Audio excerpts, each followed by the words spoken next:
Assalamualaikum teman-teman, melanjutkan video sebelumnya mengenai contoh mengintegrasikan GRC, berikut ini contoh-contoh alternatif penanganan risiko atau risk treatment. Selamat mengikuti. Sebagaimana tayangan video sebelumnya, ada 5 alternatif penanganan risiko atau risk treatment, yaitu menghindari risiko, mengurangi risiko, membagi risiko, menerima risiko, dan mengejar risiko. Dalam tayangan berikut ini, kita akan lihat satu persatu alternatif penanganan risiko tersebut. Sebelum kita lihat contoh penanganan risiko, berikut ini beberapa pertimbangan yang perlu diperhatikan dalam menangani risiko, yaitu: pertama, pertimbangan biaya dan manfaatnya, sesuai situasi dan kondisi masing-masing organisasi. Kedua, selera risiko, yaitu seberapa besar risiko yang bisa diterima menurut pandangan dari masing-masing organisasi. Ketiga, risiko sekunder, yaitu risiko yang muncul dari penanganan risiko yang akan dilakukan. Berikut ini contoh-contoh penanganan risiko. Pertama, menghindari risiko.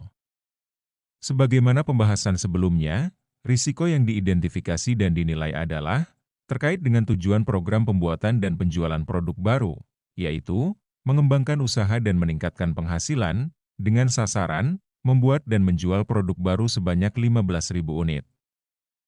Contoh hasil identifikasi dan analisis risikonya adalah sebagai berikut.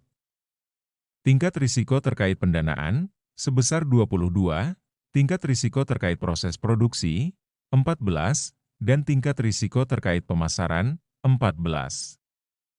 Kemudian, jika selera risiko organisasi terkait pendanaan, produksi, dan pemasaran tersebut, misalnya, risiko pendanaan di bawah 10, risiko proses produksi di bawah 12, dan risiko pemasaran di bawah 12, maka peluang atau rencana program tersebut tidak diambil atau tidak dilanjutkan karena tingkat risiko ketiga aspek tersebut, semuanya berada di atas selera risiko organisasi.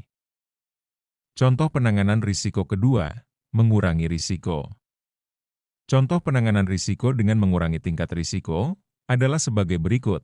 Untuk risiko nomor 1, yaitu tidak cukup tersedia kas saat jatuh tempo pembayaran pinjaman, untuk mengurangi tingkat risikonya, misalnya dengan membuat rencana pendanaan dengan hutang yang cermat dan terkendali, antara lain, dengan menunjuk tim pendanaan yang kompeten. Misalnya, berapa porsi pinjaman yang layak, bagaimana strategi pengamanan cash flow untuk pelunasannya, aspek legal, dan lain-lain. Untuk risiko nomor 2, yaitu kenaikan kurs yang tinggi saat harus melakukan pembayaran dalam valuta asing, untuk mengurangi tingkat risikonya, misalnya dengan melakukan transaksi forward atau swap valuta asing, agar bisa menghindarkan beban yang lebih besar jika terjadi kenaikan kurs yang tinggi saat harus melakukan pembayaran dalam valuta asing. Untuk risiko nomor 3, yaitu waktu proses perbaikan mesin produksi yang lama, untuk mengurangi tingkat risikonya, misalnya dengan membuat rencana perbaikan yang cermat dan terkendali, yaitu memperhitungkan semua unsur penting sehingga target perbaikan atau penambahan mesin tercapai sesuai batas waktu yang diharapkan. Dan seterusnya. Contoh penanganan risiko ketiga, membagi risiko. Contoh penanganan risiko dengan membagi risiko adalah sebagai berikut. Untuk risiko nomor 1, untuk membagi risikonya, misalnya dengan membuat kesepakatan dengan pihak kreditur untuk menggunakan pinjaman yang bisa dilakukan perubahan persyaratannya, sehingga memungkinkan untuk mengubah atau menggantinya dengan pinjaman baru, dengan masa jatuh tempo yang berbeda.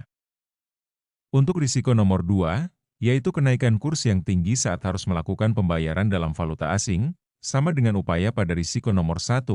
Namun di sini yang memungkinkan untuk mengubah atau menggantinya dengan pinjaman baru dengan mata uang yang berbeda. Untuk risiko nomor 3, yaitu waktu proses perbaikan mesin produksi yang lama, untuk membagi risikonya, misalnya dengan melakukan kerja sama proses produksi dengan pihak lain, melalui pengaturan yang jelas, mengenai tanggung jawab dan risiko masing-masing. Dan seterusnya. Contoh penanganan risiko keempat, menerima risiko.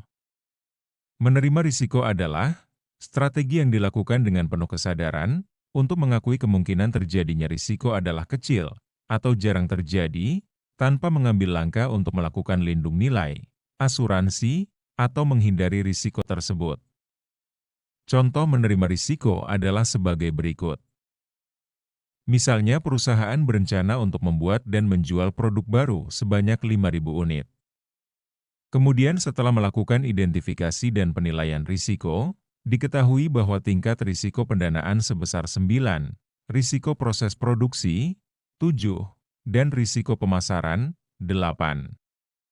Apabila selera risiko perusahaan mengenai pendanaan, misalnya di bawah 10, proses produksi dan pemasaran, di bawah 12, maka kondisi tersebut memungkinkan bagi perusahaan untuk mengambil strategi menerima risiko. Contoh penanganan risiko kelima, mengejar risiko. Contoh mengejar risiko adalah sebagai berikut. Dalam contoh penanganan atau respon risiko nomor 1, yaitu menghindari risiko, hasil identifikasi dan analisis risikonya adalah tingkat risiko terkait pendanaan, 22, tingkat risiko terkait proses produksi, 14, dan tingkat risiko terkait pemasaran, 14. Jika selera risiko pendanaan, misalnya di bawah 10, risiko proses produksi, di bawah 12, dan risiko pemasaran, di bawah 12, maka peluang atau rencana program tersebut tidak diambil, atau tidak dilanjutkan, karena tingkat risiko ketiga aspek tersebut, semuanya berada di atas selera risiko perusahaan.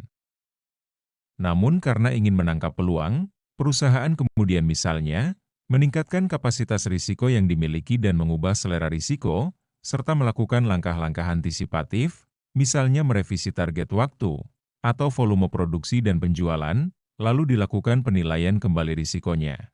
Kesimpulan akhir, peluang atau rencana program tersebut diambil, atau dilanjutkan, karena tingkat risiko ketiga aspek tersebut sekarang berada di bawah selera risiko perusahaan. Demikian paparan kali ini, terima kasih atas perhatiannya. Wassalamualaikum warahmatullahi wabarakatuh.